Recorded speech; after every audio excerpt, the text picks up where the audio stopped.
activa, no dejen que el paciente les cuente lo que quiera contar, sino estamos buscando siempre de forma activa factores de riesgo y los agrupé en 4 grupos grandes. El primero, la parte oftalmológica, importante preguntar si el paciente tiene o ha tenido algún evento de glaucoma agudo previamente, cómo se trató ese evento, si de pronto fue nada más medicamentos, si de pronto se hizo algún tipo de iridotomía periférica, si se trató el ojo afectado, si el ojo contralateral no se trató, recordemos que hay más del 50% de probabilidades de que ese ojo también llegue a presentar un bloqueo pupilar en el futuro. Respecto a la oclusión de vena central de la retina y la retinopatía diabética proliferativa, es importante preguntar porque esto se asocia con glaucoma neovascular. Entonces, pacientes de pronto con diabetes mal controladas, es importante hacer énfasis en, bueno, obviamente en el control del ojo, en el control luego cuando pasemos al examen biomicroscópico. Respecto a antecedentes de uveitis, es importante también, ¿por qué? Porque la inflamación en el ojo, teniendo en cuenta si de pronto uno se puede hacer unas sinequias en el ángulo, si de pronto hay sinequias en el reborde pupilar, también la trabeculitis, todo esto va a alterar a futuro la función de drenaje del humor acuoso, los traumas también, y obviamente preguntar por antecedentes de cirugías y de láser en los pacientes. ¿Alguna pregunta respecto a este primer ítem? Bueno, ya pasando a la parte de los antecedentes patológicos propios del paciente, es muy importante hacer énfasis en la parte cardiovascular del paciente. ¿Por qué? Porque el glaucoma no es solamente la presión alta y ya, el glaucoma también tiene un factor vascular importante en el cual, por lo menos esto hablando específicamente del glaucoma normotensivo, en el cual los pacientes como bien sabemos, van a manejar presiones dentro de rangos normales, pero en estos pacientes el factor que influye es la parte vascular, interrogar de forma activa si tienen antecedentes de hipotensión, sobre todo hipotensión nocturna, antecedentes de migraña vasoespástica, Raynaud también precisamente por ese vasoespasmo que se produce. Es importante también pacientes con obesidad o con apnea del sueño, porque la apnea obviamente se va a relacionar con hipoxia y esto pues va a afectar la cabeza del nervio. No sé si tengan alguna pregunta, me van interrumpiendo durante la charla, ¿ok? Respecto a los antecedentes familiares, bueno, acá eran familiares de primer grado con sanguinidad, es muy importante no solamente preguntar si el paciente tiene el papá, mamá o hermanos con algún antecedente, sino preguntar también a qué edad se hizo el diagnóstico de ese familiar, porque no es lo mismo un papá que se diagnosticó a los 80 años o un papá que se diagnosticó a los 40 años. Obviamente vamos a tener en cuenta esto, además de preguntar si solamente regulaba con gotas, si necesitó cirugía, si de pronto algún procedimiento láser, y también si llegaron a la ceguera o a baja visión, porque eso va a modificar la terapéutica, de pronto la agresividad con la que vamos a abordar inicialmente al paciente. Y respecto a los medicamentos, ahorita amplío un poco más esto, pero es importante tener en cuenta, por lo menos en el caso de los corticoides, hay que evaluar si el paciente, bueno, eso solamente se evalúa ya habiendo hecho uso del corticoide, si es un paciente córtico respondedor. Más o menos entre el 30 y 40% de la población en general puede llegar a tener estos receptores específicos a nivel del trabeculado que hacen que eleven la presión cuando se usa corticoide, ya sea tópico o de vía sistémica, inyectables, incluso cremas de uso tópico, en ese caso también puede pasar esto. Y hasta más del 90% de los pacientes que ya tienen antecedentes de glaucoma primario de ángulo abierto pueden hacer hipertensión ocular con el uso del corticoide, tenganlo eso muy presente. Respecto al topiramato, en el caso de pacientes que recién inician con el tratamiento para la migraña, este cuadro es un cuadro de glaucoma agudo, por así decirlo, pero el mecanismo no es un bloqueo pupilar como suele pasar en el glaucoma agudo propiamente dicho. Entonces, en estos casos lo que pasa es que hay una anteriorización de los cuerpos ciliares y se miopiza el ojo, y esto también va a hacer que la presión suba y no va a ser efectiva en estos casos. Es muy importante ni la IP ni el uso de pilocarpina. En estos casos los pacientes se les suspende el topiramato, se usan midriáticos usa hipotensores mientras pasa obviamente todo este efecto propio de la medicación. No vayan a optar por esa opción porque no les va a funcionar. Y acá les amplío un poco más hablándoles de la iatrogenia que nosotros o cualquier médico en general puede llegar a generar en los pacientes que tienen ángulo estrecho. Los dividí como en dos grandes grupos farmacológicos, los anticolinérgicos por su efecto que va a inhibir la miosis, entonces no va a permitir que haya un cierre pupilar, como en el caso de los antidepresivos, los antihistamínicos de primera generación, antiespasmódicos y antipsicóticos. Acá les hago algunos ejemplos de los más comunes.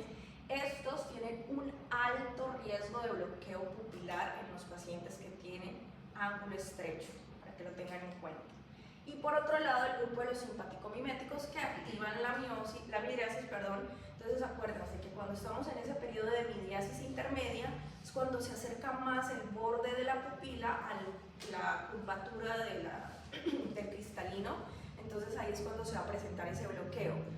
En este caso, descongestionantes, estimulantes del sistema nervioso central y los beta-2 agonistas. Acá hago énfasis, sobre todo por lo menos en el salbutamol, que se usa de forma nebulizada, no en el inhalado, porque realmente el inhalado no tiene este efecto, pero sí por fuga en estos casos. Perdón, y el riesgo acá moderado a alto. Okay.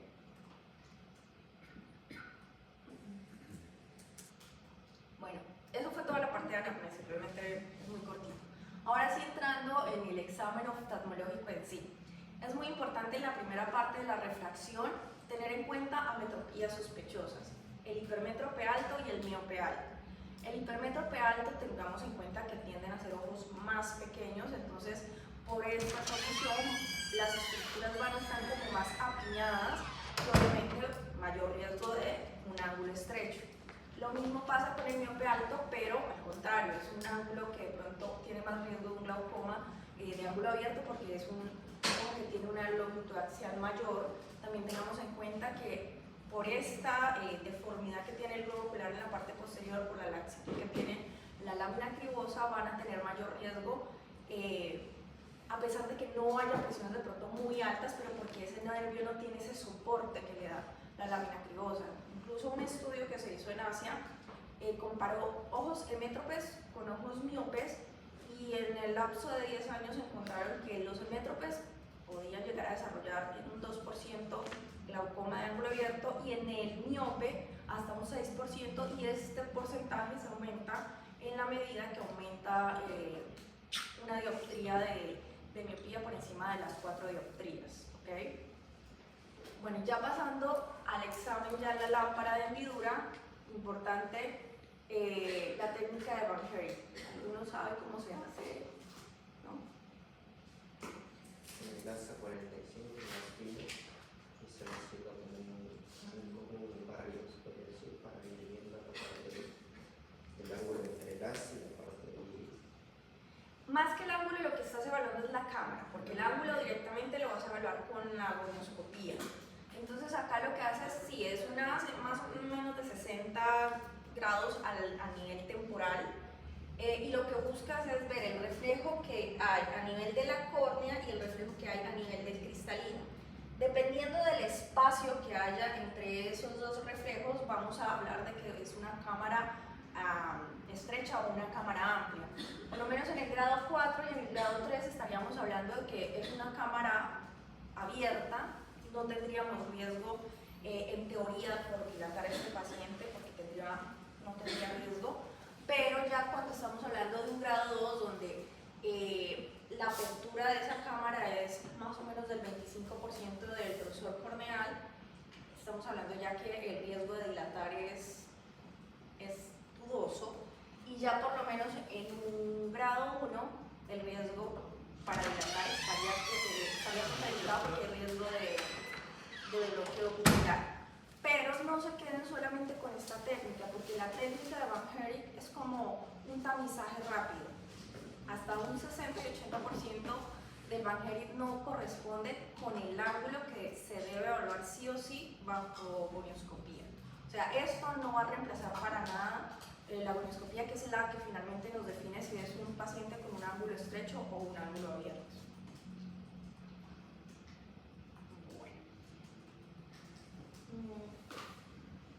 Ya pasando a la biomicroscopía, bueno, les quiero mostrar como los signos más comunes que de pronto podemos llegar a encontrar al examen oftalmológico.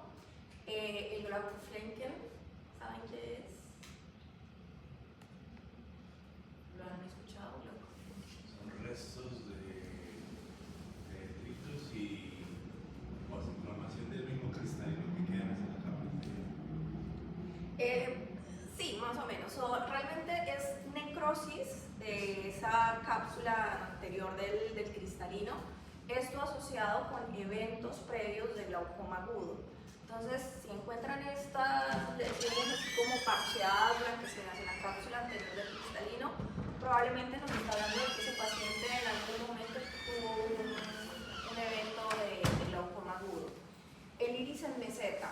El iris en meseta se caracteriza porque, sobre todo cuando están haciendo el barrido a nivel de la biomicroscopía, en la periferia de la cámara se ve muy estrecha, pero la parte central de la cámara se ve bastante amplia, y eso es precisamente por la disposición que tiene el iris, que es una disposición cóncava. Entonces, por eso la parte central de la cámara va a ser una cámara amplia, pero realmente el ángulo va a estar estrecho por la misma convexidad que tiene ese iris sobre cómo se inserta a nivel del ángulo.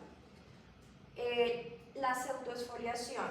Esto es muy importante tener en cuenta que todos los pacientes a los que le veamos pseudoesfoliación, ya sea en pupila, como se ve en esta imagen, esos restos de material pseudoesfoliativo, o en la cápsula anterior del cristalino, porque muchas veces pasan inadvertidos y en el momento que se dilata es que vemos el típico signo de escarapela o de doble diana sobre la cápsula anterior del cristalino. No todos los pacientes que tienen pseudoesfoliación van a desarrollar glaucoma, pero sí o sí hay que hacerles un seguimiento, por lo menos cada 6 meses, tomarles la presión, porque estos pacientes, cuando desarrollan glaucoma y se descompensan, son bastante traicioneros. O sea, son pacientes que perfectamente en una consulta les tomas unas presiones de 14, 16 y en un momento otro te llegan con presiones de 40, 42 y el paciente no te refiere absolutamente nada. Entonces, generalmente con estos pacientes lo que se recomienda es por lo menos 2 controles en el año para tomar la presión, y dependiendo obviamente de los estudios, podemos ir extendiendo una vez al año los estudios si son ojos que no tienen ningún defecto en el campo, que no tienen ningún defecto estructural en la OCT. Por otro lado, la iridodiálisis en los casos de trauma. Necesariamente una iridodiálisis no significa que haya recesión del ángulo.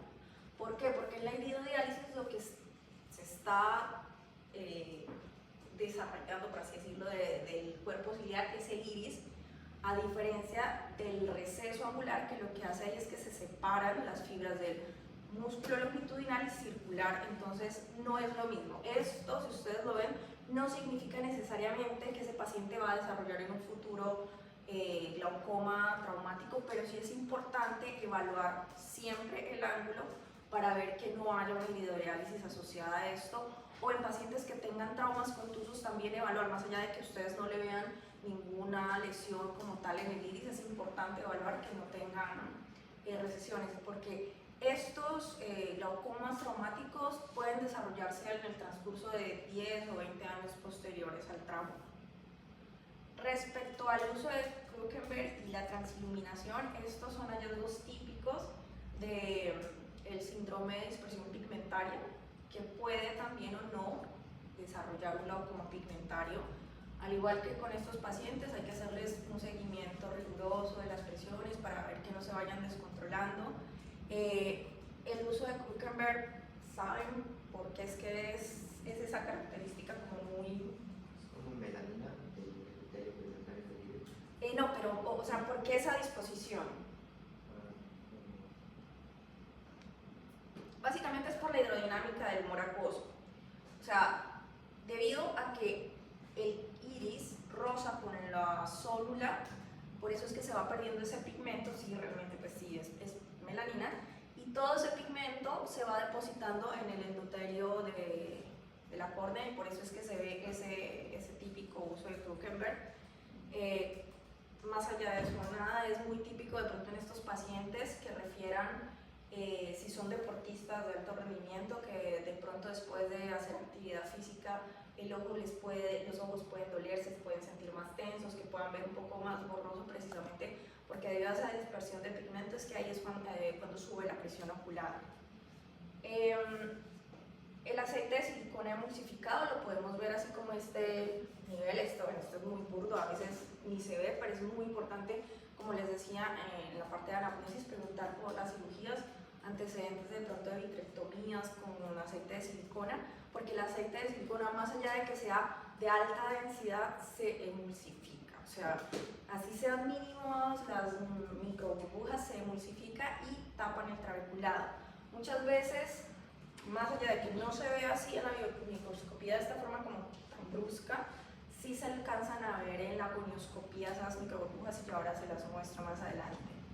Y la rugosis iridis, como les decía, pacientes con oclusiones de vena, pacientes con diabetes, retinopatías pues proliferativas, es muy importante evaluar muy bien el iris, porque si encontramos ya en el iris vasos, hay que evaluar necesariamente el ángulo para ver si en el ángulo también hay o no hay vasos.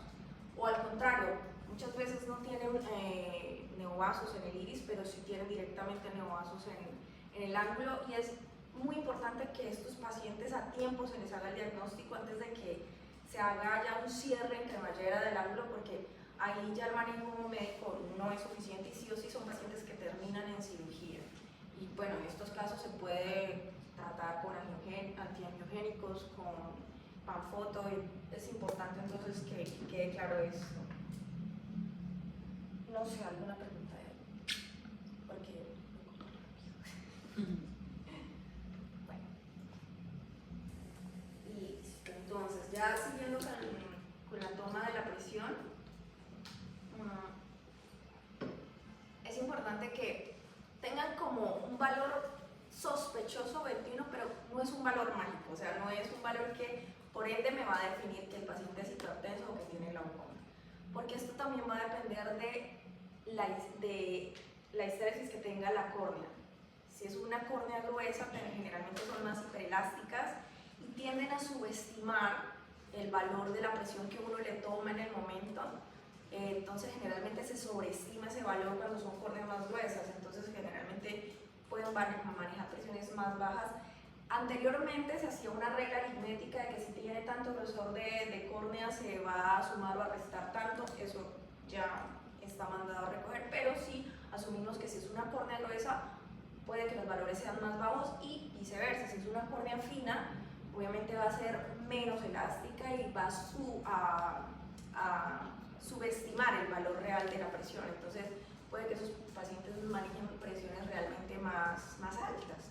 Es importante que tengamos en cuenta, el gol estándar siempre sigue siendo el tonómetro de aplanamiento de Goldman. Están los demás tonómetros, pero este pues, es el que nos va a dar los valores más reales del paciente. Y acá les quiero mostrar, este cuadro es como para que tengamos en cuenta qué diferencias hay entre la pío basal y la pío de reposo. Cuando hablamos de la pío basal, es la pío que se toma en cualquier momento del día en el paciente. La pío de reposo necesariamente lleva reposo en el paciente. Cuando hablo de reposo es que se va a acostar el paciente en una camilla, que quede completamente a 180 grados, que no haya elevación de la cabeza, que esté totalmente en decúbito supino. Idealmente lo que buscamos que se haga esta toma matinal, a la primera hora de la mañana, 8, por tarde 9 de la mañana, y cuando al paciente lo acostamos debemos dejarlo por lo menos entre 10 y 15 minutos que descanse, porque en el momento en el que el paciente se acuesta, ahí puede haber aumento de presión y estaríamos tomando realmente un valor de artefacto por la presión, por alzarlo, entonces no la tomen inmediatamente. Bueno, obviamente hay que tener en cuenta que se va a necesitar un tonómetro portátil, es como de pronto algo que no dispone todo el mundo, y la camilla.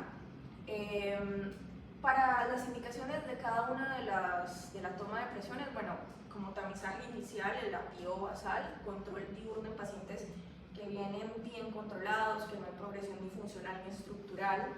Y en el caso del apío de reposo, para seguimiento de pacientes, los cuales hay progresión más allá de que uno les tome las presiones en el consultorio y siempre aparezcan relativamente controladas. Respecto a las limitaciones, la PIO basal no nos va a captar el 50% de la acrofase. La acrofase es el pico que se da durante la noche o durante la madrugada. Generalmente esto pasa sobre todo en los pacientes con glaucoma neovascular, normotensivo. Entonces, para que lo tengan en cuenta. ¿Y cómo se va a interpretar la PIO de reposo? Que haya un aumento de más de 3 milímetros de mercurio respecto a las que él maneja basalmente. Esto se consideraría pues, sospechoso y a futuro, si no se modifica su tratamiento, se asocia con pérdida del campo visual porque no está teniendo un control adecuado de las presiones. Y por otro lado tenemos la curva diaria de presión modificada, porque pues, realmente la curva diaria se tendría que hacer 24 horas, pero es muy complicado tener acceso al paciente, ya sea en su hogar o poderlo hospitalizar para tomarle la presión. Entonces tenemos la curva diaria modificada o la Water Twin Test, que vendría siendo la sobrecarga hídrica. El protocolo entonces de cada una. Primero, en el caso de la sobrecarga hídrica, le tomamos al paciente una presión inicial y en cualquier momento del día se puede hacer esta sobrecarga. Se le pide que ingiera 10 ml por kilo de peso en 5 minutos y apenas termine de tomar esto, cada 15 minutos durante una hora, le vamos a hacer la toma de la presión. Esto que busca que se sobrecargue el mecanismo del sistema de drenaje intraocular y esto nos va a permitir, ¿cuáles son las indicaciones? Tiene una correlación lineal con el pico diurno. Durante el día podemos llegar a tener un pico. Es una alternativa rápida de la curva diaria porque pues, con la curva diaria lo que se busca son tomar presiones 3 o 5 veces en el día, idealmente 5 veces cada 2 horas. Entonces el paciente prácticamente tiene que disponer de todo el día para hacerse una curva de presión y para evaluar la eficacia del tratamiento que se le instaura al paciente.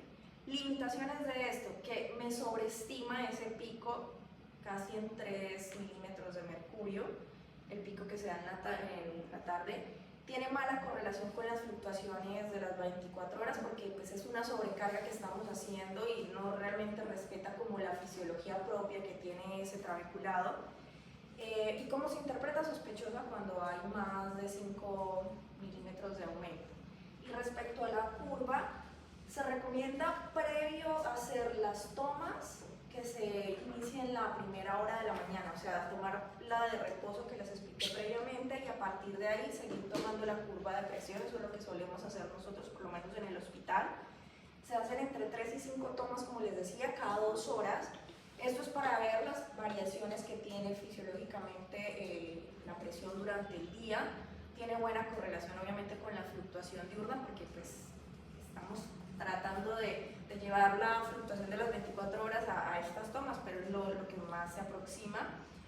Como evaluación inicial en los pacientes que acabamos de hacer diagnóstico está bueno para ver cómo se comporta la presión de estos pacientes en el día para ajustar tratamientos. Limitaciones, moderada relación con el pico diurno, no captura la acrofase porque pues obviamente, como les decía, es muy difícil poder tomar la presión de la noche o de la madrugada en los pacientes y lo mismo que con la sobrecarga es sospechosa cuando hay un aumento de la presión de 5 milímetros de mercurio. Esto desde la basal, ¿no? La primera que se le tome comparado con el pico más alto que tenga durante el día, lo mismo es la primera que se tome y el pico más alto que tenga ya sea a los 15, 30, 45 minutos, una hora.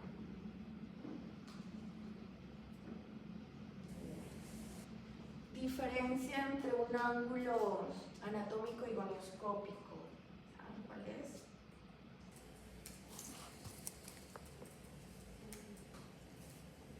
Hay estructuras de la gonioscopía que no podríamos observar. Sí.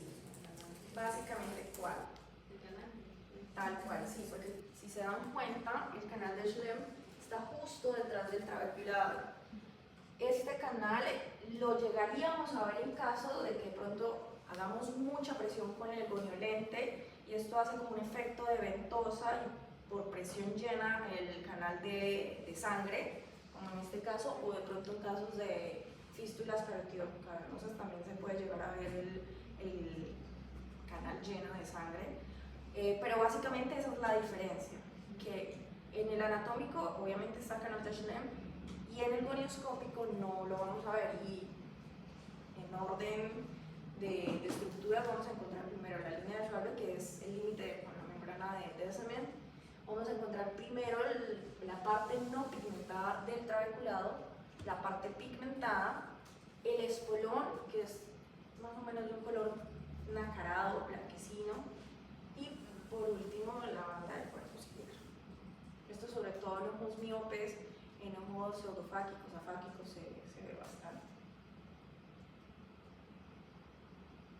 Bueno, y ya teniendo en cuenta la anatomía, ¿cómo vamos a evaluar entonces ese ángulo? Tenemos en general dos tipos de lentes, las lentes directas, las lentes indirectas. En el caso de las lentes directas, acá, bueno, les muestro solamente un ejemplo, que es esta lente de Koeppe, que se usa específicamente en quirófano.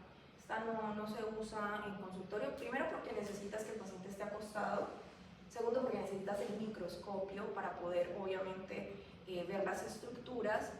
Además, esto se usa más que todo para cuando se van a hacer procedimientos angulares, conectomías, gap, y además de la lente, necesitas poder acceder al ángulo, por lo menos ángulos que están cerrados, y en ese caso necesitas inyectar algún viscoelástico como para que se abra ese ángulo. Entonces no es que usemos esta lente en consulta. Las lentes que solemos usar, las de visualización indirecta, en esta se ve directamente el ángulo que estamos evaluando, que se llama directa. En el caso de la indirecta, vemos el ángulo contralateral del espejo que estamos evaluando. Entonces, por lo menos en el caso, tenemos la lente de 4 espejos, que puede ser la Sussman o la Posner, que tiene el palito, pero básicamente son lo mismo, tienen 4 espejos. Por los 4 espejos puedes ver el ángulo de los 4 cuadrantes, pero recuerden que están viendo el ángulo contrario al espejo que están evaluando. Supongamos, si estoy viendo el espejo superior, el ángulo que estoy evaluando es el del ángulo inferior, de la hora 6. Lo mismo temporal nasal, nasal temporal setenteso. Y por otro lado, dentro de estas lentes indirectas también tenemos la de Goldman, que pues es como la más típica, la que suelen tener generalmente en los servicios de oftalmología.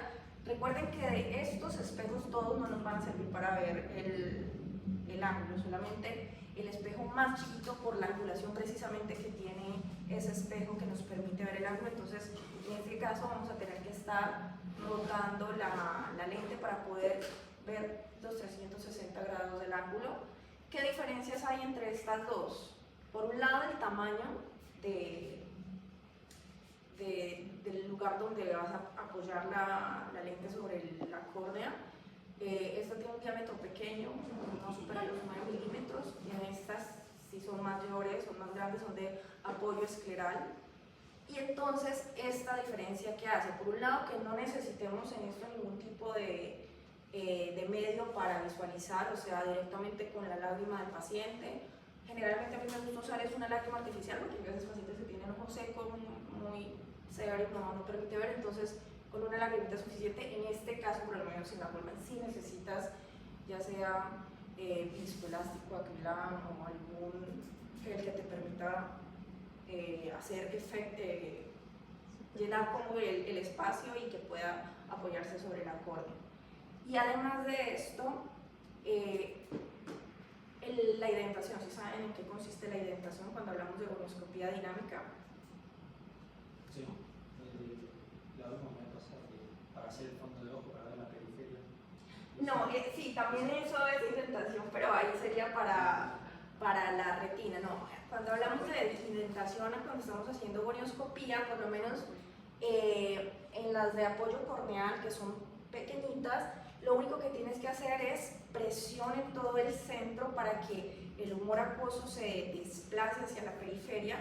En el caso de que sean ángulos que estén aposicionados, eso va a permitir que se abra el ángulo siempre y cuando no haya sinequias.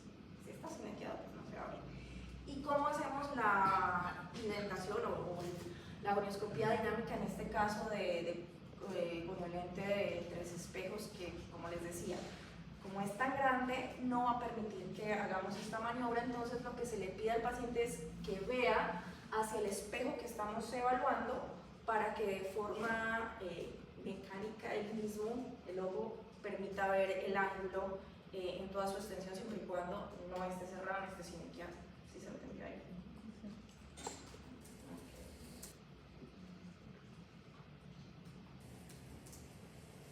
Bueno, entonces ya habiendo conocido los lentes que usábamos para la gonioscopía, hablamos entonces ahora de la clasificación. Acá solo les quiero mencionar una, la de Schaffer, que es como la más común. Hay otras clasificaciones.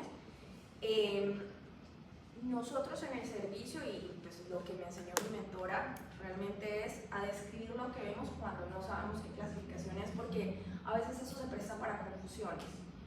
Pero sepamos que está esta clasificación, por ejemplo la de Schaffer, va a depender del ángulo de apertura que tenga, de los grados de apertura que tenga el ángulo, perdón, y de las estructuras que esa apertura nos permita ver. Por lo menos en el grado 0, que vendría siendo esto, no podemos ver ninguna de las estructuras previamente descritas, está completamente aposicionado. En el grado 1, en este caso, solamente podemos llegar a ver la línea de Schwalbe. En el grado 2, en este caso, podemos llegar a ver el trabeculado. En el grado 4, podemos llegar a ver 0, 1, 2, 3, podemos llegar a ver el espolón, y en el grado 4 ya es abierto completamente. Esto es simplemente ir practicando. Siempre empiecen con ojos sanos, con ojos de ángulos abiertos, porque al principio es bastante frustrante como no poder ver todas las estructuras, pero es práctica y práctica, nada más que eso. Bueno, continuando entonces, gonioscopía sospechosa, ¿qué podemos encontrarnos a la gonioscopía? Como les decía anteriormente, la posición del ángulo es que no vamos a ver ninguna estructura, y ahí necesitamos hacer una gonioscopía dinámica para poder diferenciar si es un ángulo completamente sinequiado o simplemente si hay oposición de ese ángulo. Si es simplemente hay oposición, no hay signos de cierre, la indicación en estos casos es realizar una iridectomía periférica. Si ya está sinequiado, bueno, estamos llegando un poco tarde, pero muy importante siempre hacer gonioscopía. Como en este caso, bueno, acá ya hay sinequias, bueno, no está cerrado del todo, pero sí vemos estas sinequias que se ven como esas tienditas de campaña que pueden estar ya sea directamente pegadas a la línea de Schwalbe o al trabeculado. Esas son muy típicas de pacientes con cierres intermitentes. El iris plató, como anteriormente les decía, la disposición anatómica que tiene en el momento en el que uno quiere identar para poder abrir ese ángulo no va a ser posible precisamente por la inserción que tiene. Entonces se van a ver como dos jivas, o se puede ver así como una J. Sí, pues es como una caída del ángulo. Entonces en estos casos es muy típico, no sé cómo decirlo, o sea, lo tienen que ver para poder. Y la línea de San Paulesi. Esto es muy típico de los pacientes, ya sea con pseudoexfoliación o con dispersión de pigmento. Es este pigmento que se va a ver medio ondulado, como si fueran olitas sobre la línea de Schwalbe. La recesión angular, si se dan cuenta, acá hay una separación bastante pronunciada de la banda del cuerpo ciliar del iris. Esto ya estaría normal. Eso sería un receso angular. La banda de pigmento, que es típico también del síndrome de dispersión pigmentaria o glaucoma pigmentario, es muy típico que sea de 360 grados ese pigmento, porque generalmente uno puede encontrar bastante pigmento a nivel de hora 6 en la gonioscopía de cualquier paciente, precisamente por dispersión de pigmento que puede haber en cualquier momento, pero no es una banda homogénea como en el caso del síndrome de dispersión pigmentaria, porque es 360 grados y es bastante marcada la pigmentación. Incluso se nota más en los pacientes que de pronto son de ojos claros, porque van a notar esa diferencia entre el iris claro y ese pigmento bastante marcado de esa banda. Y como les decía, el aceite emulsificado, se van a ver micro burbujas y a nivel del ángulo superior. No, o sea, precisamente por la densidad que tiene el aceite, este va a tender a flotar, entonces se va a depositar ese en la parte del ángulo superior. Importante tener en cuenta que estos pacientes, cuando les hacen vitrectomía y les dejan aceite emulsificado, tienen indicación de que se les realice una iridotomía periférica a nivel inferior para evitar bloqueos por el mismo aceite, porque esas burbujas pueden, obviamente, van a migrar de la parte posterior a la parte anterior y se pueden quedar entre el iris y el lente, o el iris y el cristalino, y hacer un bloqueo mecánico de esa pupila, entonces generar un glaucoma por bloqueo. Y estas membranas fibroneovasculares, que son las del glaucoma neovascular, acá vemos que son como arborizaciones, son aberrantes, no tienen como ninguna disposición anatómica, van por cualquier lado. Esto es lo que eventualmente va a desencadenar el cierre de cremallera, que es que se colapsa completamente el trabeculado, el ángulo.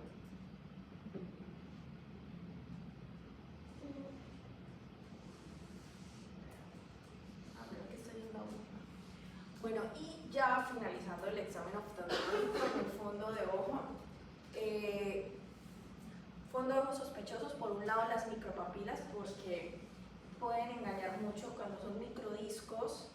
Si vemos una excavación de 3, 4, 5, ya tendríamos que sospechar que ese nervio ha perdido fibras, porque obviamente al ser una papila chica tendría que tener una excavación chica. Recuerden siempre la relación copa-disco, al contrario de las megalopapilas. A veces las megalopapilas las derivan mucho como pacientes con glaucoma, o incluso llegan muchas megalopapilas tratadas ya como glaucoma, y realmente no tienen ningún cambio propio glaucomatoso, del cual ahora ya les voy a hablar, pero como les digo, continente grande, contenido grande. Entonces las megalopapilas, importante tener en cuenta que suelen ser bilaterales, son muy simétricas, no van a tener progresión en el tiempo, eventualmente cuando se les hace seguimiento con los estudios, ya sean estructurales o funcionales, y generalmente no van a tener, a menos de que tengan hipertensión ocular o glaucoma realmente, porque no significa que no puedan desarrollar el glaucoma, pero no van a tener tampoco presión alta, y las medican solo por medicar y porque les da miedo ver una papila grande y excavada cuando no está excavada realmente. La papila miópica es una papila bastante difícil de evaluar por, obviamente, las características propias del fondo de ojo miópico, por toda esa atrofia que hay de la curioretinal, por los estafilomas.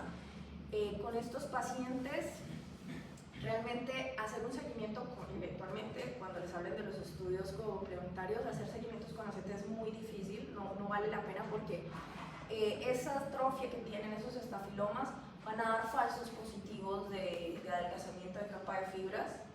Y muy importante también tener en cuenta si vemos asimetría en un mismo paciente de sus excavaciones, siempre y cuando los nervios sean del mismo tamaño, porque si tengo un nervio grande y el otro chico, bueno, es normal que pueda haber una diferencia en el tamaño, pero si los dos nervios tienen un mismo tamaño y uno tiene una excavación de 2 y el otro tiene una excavación de 6, algo está pasando y tenemos que buscar por qué. Y ahora sí, ya hablando como tal del nervio óptico glaucomatoso, entonces, ¿cuáles son los signos? Por un lado, bueno, tenemos que evaluar que se respete la relación ISNT, que recuerden que el borde inferior mayor que el superior, a su vez este mayor que el nasal y mayor que el temporal, y este a su vez mayor que el nasal. En este caso, si se dan cuenta, está perdido acá el borde a nivel inferior, hay un adelgazamiento sobre todo vertical de esta papila, de esta excavación.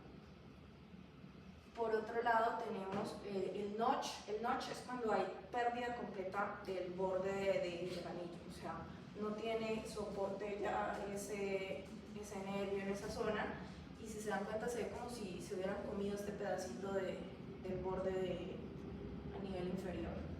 ¿Sí lo? Bueno. Por otro lado, entonces, tenemos la nasalización de los... No, espérate que se me pasó.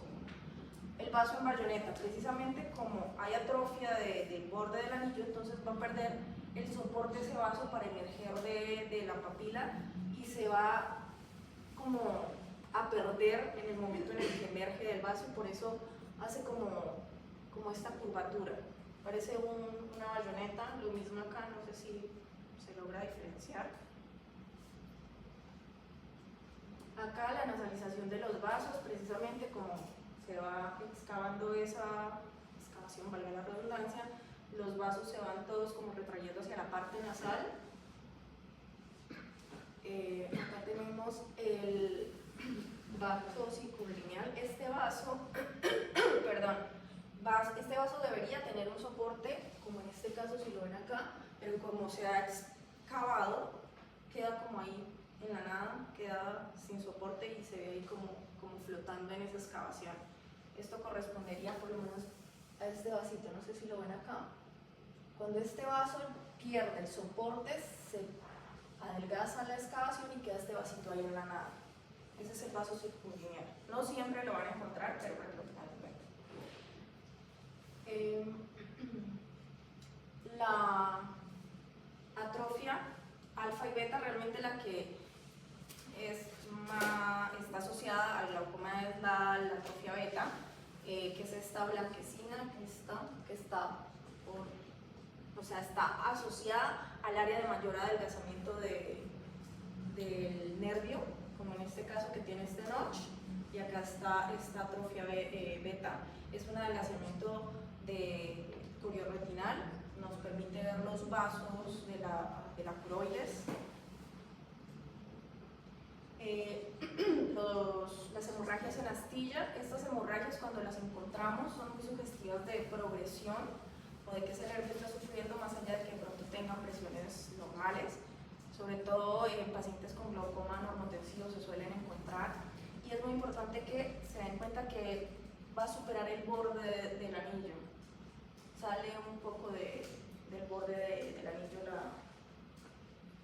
la hemorragia. Y el signo de Hoek, no sé si se alcanza a ver, acá esta cuña es una cuña donde hay necrosis de esta capa de fibras.